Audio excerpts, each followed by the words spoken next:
we're going to go in this direction because now we know the advertising channels we can go after. We know, the types of products and services and technology that we can use and implement and what our customers are looking for. Welcome to Angels, Exits, and Acquisitions, the place to learn how to fund, scale, exit, and massively profit as an angel investor or entrepreneur. Brought to you by the Angel Investors Network. And now, here's your host, Jeff Barnes. All right. Hey there, and welcome back. Jeff Barnes here with Angels, Exits, and Acquisitions.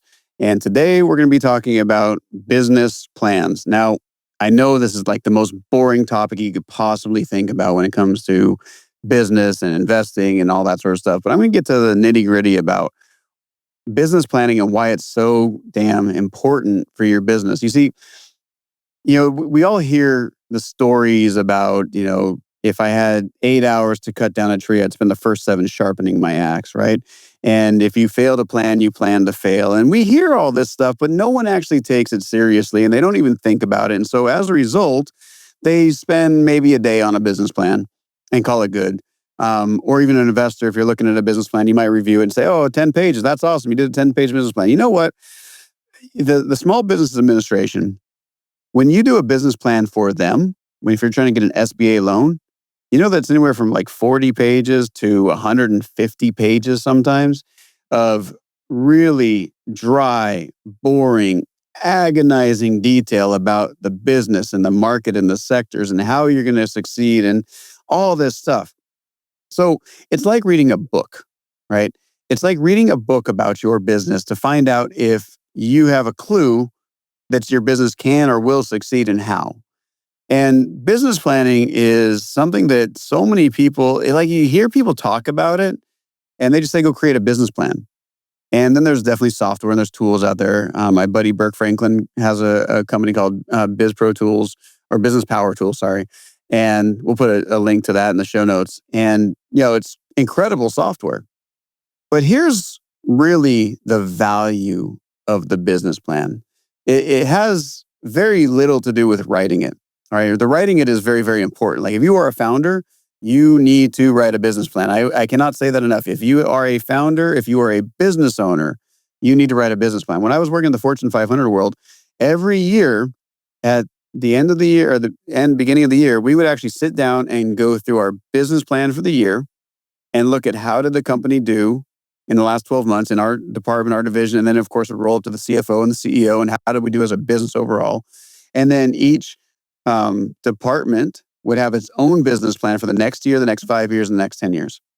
And at the end of the year, you sit back and you review it. Now, I'm talking a company that has $260 billion under management. It was roughly number 100 in the world at the time. Sitting down and doing this, every single department all around the world, getting the executives together, getting the management together, and spending time looking at it, reviewing it, writing it, updating it, right? Because it is true. If you don't have a plan, if you fail to plan, then you plan to fail. Because without a plan, you don't necessarily know where you're going. But what does that mean, right? Like, how do we get from point A to point B? That's a map, and we draw a line on the map, or we GPS it now. God forbid anybody loses their GPS. How are they going to get around, right? But the business plan is your GPS. It's your planning system for your route. So that when you get to a roadblock or a detour, you know how to get around that and get back on track. What I have found in working with thousands of different companies is that the ones that succeed have spent a massive amount of time planning, and then they are religious about sticking to the plan. They will not deviate from the plan. And why is that? First off, there's something that happens in their brain where they realize, okay, no, this is the plan. It's almost like they're on the spectrum in some cases. Like, no, this is the thing I have to do. I can only do this thing. And as a result, you deviate from that and their brains will explode, right? Well, we don't want that. And yet, that is what creates success in companies, is creating the plan and then working the plan, right? In the Navy, we had a saying, proper planning prevents piss poor performance, right? The 7 Ps. So if you just plan properly, it's going to allow you to perform at a much better level. Again, what does that mean though? When I talk about planning, what does that actually mean? What it means is you, as the business owner, as the founder of the company, You have to have the willingness and the ability to sit down and research as much as you possibly can about a market, about the industry, about your specific sector within that industry, about your competition, everything. You have to spend the time to research it. You see, what makes a good CEO great is somebody that understands the value of researching everything about the industry they are in, exploiting the opportunities that are in front of them, taking advantage of what they can, ignoring all of the noise, and then building a great team around himself or herself to help implement the plan.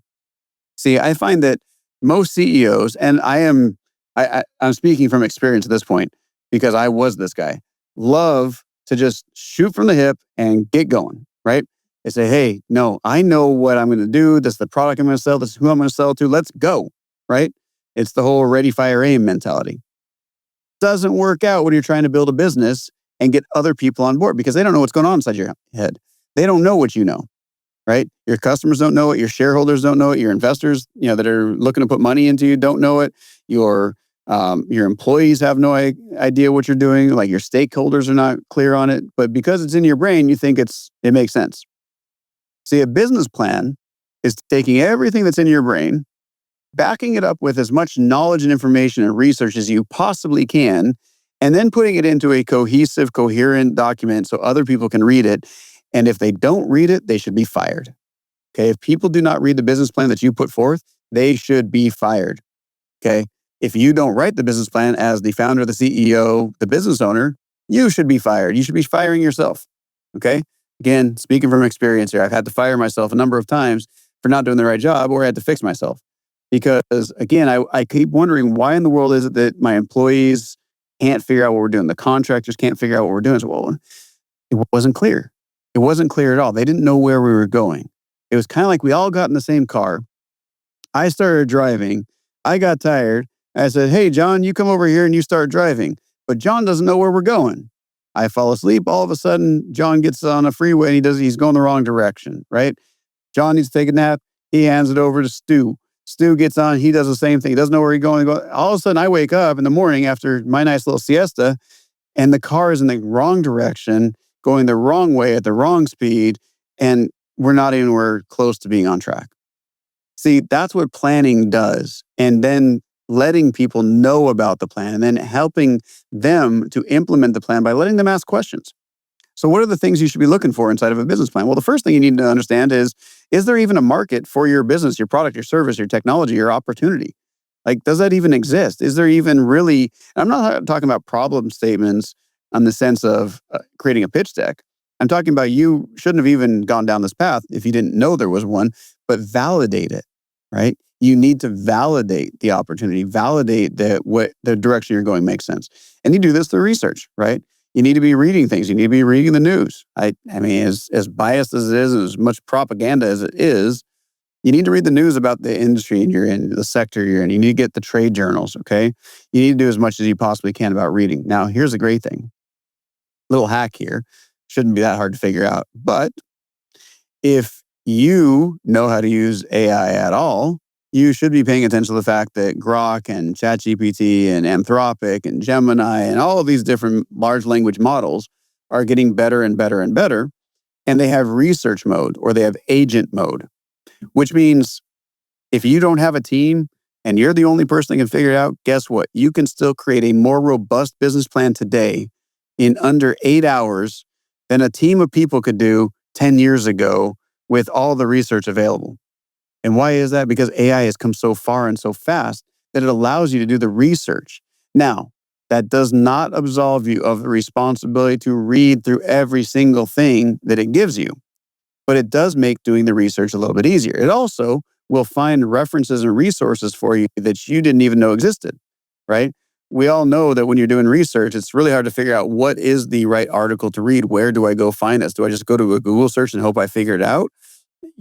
That's why the Deloittes of the world, the PwCs of the world, the big consulting companies, that's why they get paid the big bucks, because they can go and research and they have access to stuff that most people don't. Well, guess what? The playing field has changed. Now, the solopreneur can do just as much research as Boston Consulting Group, right? with the right technology right in front of them. And it's incredibly fast. So start learning how to do research using AI. Validate all that. Make sure you go and look at the links. Make sure you read through what it's talking about. Make sure that you're not just copying and pasting it and saying, oh, that's good. Actually go through and read it, right? Make sure you understand that. Because now if you say, oh, wow, this market's even bigger than I thought it was, or it's going in a direction I wasn't really prepared for, that's what the research allows you to do. It also allows you, because most CEOs are somewhat visionary, right? They're not just like, get out there and operate. That's generally your COO who's very much like, hey, this is the box we're in. Let's get the job done. Let's do it right. The CEOs are tending to be a little bit more visionary. They're trying to think further down the road. They're trying to say, okay, where's the business going to go? What kind of deal can I do next, right? So as the CEO or the founder or the owner, you need to wear that hat. And when you start researching, it starts opening up your mind to all the possibilities. Now, that can be a good thing or a bad thing, right? Because if it starts opening up your mind to too many possibilities, you start going down 10 different paths. And before you know it, you don't have a business at all, right? You just have a whole bunch of ideas scratched on notepads and no one can figure out what you're doing, right? So once we've done the research and we've reviewed all the research and we looked at it, we figured out, okay, this market opportunity, this company that we're continuing to run makes sense to go in this direction, right? And we're going to go in this direction because now we know the advertising channels we can go after. We know, the types of products and services and technology that we can use and implement and what our customers are looking for. We've researched the things that customers are asking about. That's another thing you need to research is what do customers actually want. And here's one that's really important. Your ICP, your ideal client profile. Who is it? Do you have a clue? Do you have an actual ICP, an ideal client profile to know exactly who your customer is? Because if you don't know who your ICP is, you don't know what messaging to give them, you don't know what you're selling them, you don't know what kind of offer to put in front of them, you don't know how to sell it to them properly to make them want to buy, you don't know how to keep them happy, right? If you don't know who your ICP is, then you're failing. And that needs to be in your business plan as well. You've done this research, you know that the trends are going in this direction. Now you know who your ideal client profile is inside of this market. That's who we're targeting. Here's how we're going to sell it to them. Here's the products we're selling. Here's how many products we expect to sell. Here's our marketing and our advertising budget. Here's where our ideal client profile hangs out. Our ideal customer hangs out is it Facebook? Is it Reddit? Are they reading the newspaper? Are they still searching for solutions in the yellow pages wherever they exist? Right? Are they on Instagram? Are they on, TikTok? You need to know where they hang out. You need to know as much about them as you can. So now you can create a go-to-market strategy. Here's how we're going to get there, right?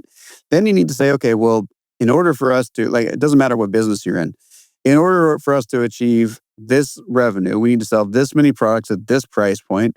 And how are we going to do that? Well, here's how we find them. Here's our cost to acquire a customer. This is the business plan, right? And then what you do when you're going through this is you're validating all your assumptions. Can I actually get a customer from Facebook for $50 per ad spend per customer? Is my cost of acquisition accurate? Because guess what? If it's not, well, how would you know unless you have a document that this is what you're going after? Like your projections should be based off of cost of acquisition, your customer acquisition cost, which is again, how much money do you spend versus how many paying customers, not just cost per lead, customers come in the door. Once you know that, let's just say it's $100 to acquire a customer. Cool, $100. Well, now what's my customer lifetime value?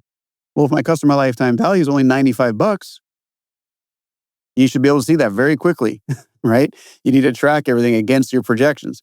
But if you say, okay, our assumption is, because we're a new company, if our assumption is it's going to be $100 to acquire a customer and we have a $500 customer lifetime value, that's great. 6 months, a year from now, I should be able to pull the data out and look at it and say, okay, how much money did we spend on advertising and marketing in general? How many customers did we acquire? What's our customer acquisition cost? Oh no, our customer acquisition cost is $250. Oh no, that's terrible. Well, are we going to be able to succeed with this model? Again, going back to your business plan, you say, well, based on our projections, no, right? We projected a $100 acquisition cost and a $500 lifetime value. Again, this is where the planning comes in because now when you're planning, and you're doing the research and you're thinking through all of this stuff, you can sit down and go back because our memories are crap. Let's face it. If we have to rely on memory, we're going to forget everything from our birthdays to our anniversaries to our kids' graduation day, to just getting the keys to get out the door, right? There's too much to remember. Everything needs to be documented and written down. When you write your business plan down with proper projections and a proper financial analysis, then when you get to the end of the year or the end of the quarter or whatever, however often you can look back and track it, you can say, well, we're off. And this is how we're off and this is where we're off, right? Again, get as granular as you can. When you do a business plan, you should be talking about where are you going to spend your advertising dollars. So again, giving you a good reason why you should have all this stuff planned and how it benefits you as a business owner long term. If I plan to spend $100,000 per year on advertising, I want to break that down into what avenues I'm going to pursue when it comes to advertising.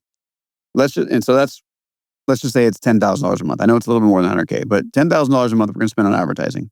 That means 10% in TikTok, 10% in Snapchat, 10% in Google Ads, 50% on Facebook and Instagram, 10% in direct mail. You understand what I'm talking about, right? Well, then you say, okay, well, in my business plan, how am I tracking that? These are the things you start thinking about when you start putting these plans in place. Oh, geez, I need to track that so that I know if I'm getting a customer from which avenue, right? Now, if you don't think through that stuff because you're not planning it, then you're just hoping and figuring it out. Well, geez, that idea of how much money I'm going to spend on advertising and where I'm going to spend it should logically lead you to the next one, which is how do I know which channel is succeeding the most? Because not all customers are created equal. Not all advertising platforms and media buys are created equal. How do I know which one's going to be successful? See, this is the part of planning. It puts you into this process of thinking through all the questions, the objections, the challenges, and how do you build your business, right?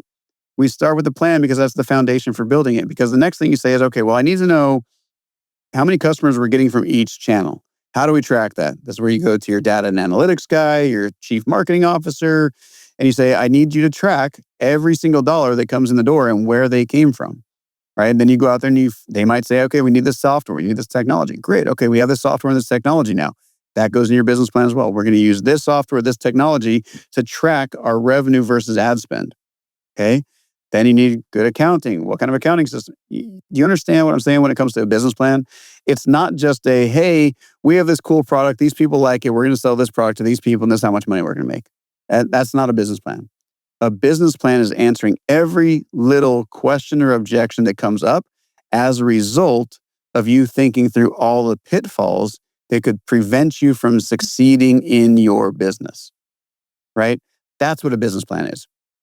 That's what you need to be spending your time on. That's what you need to be looking at and researching to figure out, okay, what are the tools? What's the technology? What's the market? Where do we go? How do we market to them? How do we advertise to them? How do we get them in the door? How do we follow up? What's the customer service journey? What's the customer experience like? All of these questions need to be answered in your business plan. And it really should take you guys, if you're a business owner, if you're a founder, if you're a CEO, if you are a shareholder, if you're an angel investor who's putting money into an initial company, you should be spending time going through and asking all of these questions.